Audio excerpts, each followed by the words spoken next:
नमस्कार, आप देख रहे हैं न्यूज़ वॉच इंडिया और मैं हूं स्तुति झा। देश के लिए खबर किसी झटके से कम नहीं।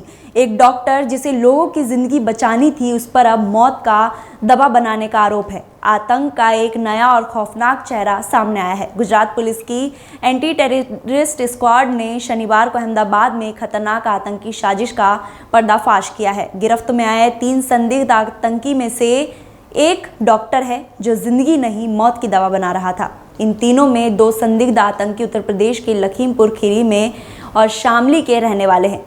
पुलिस की पूछताछ में तीनों ने कबूल किया कि उन्होंने लखनऊ, दिल्ली और अहमदाबाद के कई इलाकों की रेकी की थी। इस सूचना के सामने आने के बाद यूपी एटीएस की टीम अहमदाबाद पहुंच रही है ताकि लखनऊ, लखीमपुर और शामली कनेक्शन की कड़ियों की पड़ताल की जा सके। यूपी पुलिस ये जांच करेगी कि लखनऊ में तीनों ने किन इलाकों की रेकी की और किसके संपर्क में आए। शुरुआती जानकारी के मुताबिक इनकी सक्रियता फरवरी 2024 से बढ़ी थी।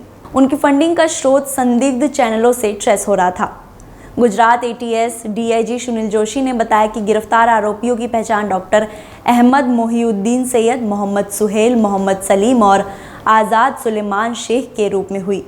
तीनों ने लखनऊ, दिल्ली और अहमदाबाद में संवेदनशील जगहों की रेकी की। डॉक्टर अहमद मोहिउद्दीन सैयद चीन से एमबीबीएस की डिग्री लेकर लौटा था। वापस आने के बाद से भारत में रिसीन नामक बेहद जहरीला केमिकल तैयार करने में जुटा था। रिसीन को कुछ मिलीग्राम मात्र में भी इंसान की जान लेने के लिए काफ़ी माना जाता है। बता दें कि रिसीन एक पौधे के बीजों में पाए जाने वाला अत्यंत विषैला प्रोटीन है। विशेषज्ञों के मुताबिक रिसीन के कारण शरीर में प्रोटीन संश्लेषण रुकने से अंगों का काम करना बिगड़ सकता है और छोटी मात्राएं भी जानलेवा साबित हो सकती है। ये कोई साधारण रसायन नहीं और उसके उपयोग, निर्माण या साधारण से जुड़े कदम कई देशों में कड़े कानून के दायरे में आते हैं।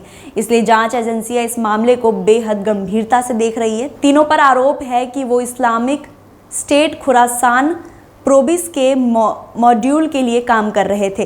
सीमा पार से ड्रोन के जरिए हथियारों की सप्लाई होती थी। पुलिस की जांच में सामने आया कि इनका हैंडल अबू खदीजा अफगानिस्तान का रहने वाला था, जो आईएसकेपी से सीधा जुड़ा था। पाकिस्तान के कई नेटवर्क से संपर्क में था। 7 नवंबर को गांधीनगर के अडालज इलाके में एटीएस ने डॉक्टर को हथियारों और जहरीले पदार्थ के साथ गिरफ्तार किया। उसके पास से 2 ग्लॉक पिस्तौल, 1 बेरेटा पिस्तौल, 30 जिंदा कारतूस और 4 लीटर आरंडी का तेल बरामद हुआ। डॉक्टर के साथ पकड़े गए दोनों आरोपी मोहम्मद सुहेल, मोहम्मद सलीम लखीमपुर खीरी के निघासन और आज़ाद सुलेमान शेख शामली के किराना के रहने वाले हैं। दोनों ने राजस्थान के हनुमानगढ़ से हथियार खरीदकर सैयद को सप्लाई किए, जिसका सबूत उनके मोबाइल डेटा से मिला। ये भी खुलासा हुआ कि आतंकियों के हैंडलर अबू खदीजा ने पाकिस्तान सीमा से ड्रोन के जरिए हथियार भेजे। एटीएस ने 3 मोबाइल फोन और 2 लैपटॉप भी बरामद, जिसमें अनक्रिप्टेड और अंतर्राष्ट्रीय कॉल लॉग्स मिले हैं।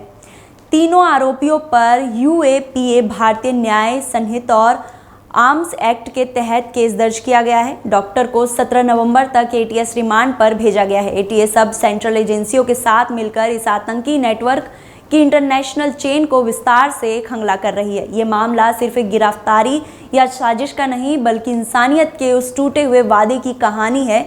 एक डॉक्टर जिसने कभी लोगों की जान बचाने की कसम खाई थी, अब उसी के हाथों से मौत की दवा तैयार हो रहा था। ये सोचकर ही रूह कांप जाती है। गुजरात एटीएस और केंद्रीय एजेंसियां पूरी ताकत से जांच में लगी है ताकि सच्चाई सामने आए और ऐसी खतरनाक सोच के खिलाफ सख्त कार्रवाई हो।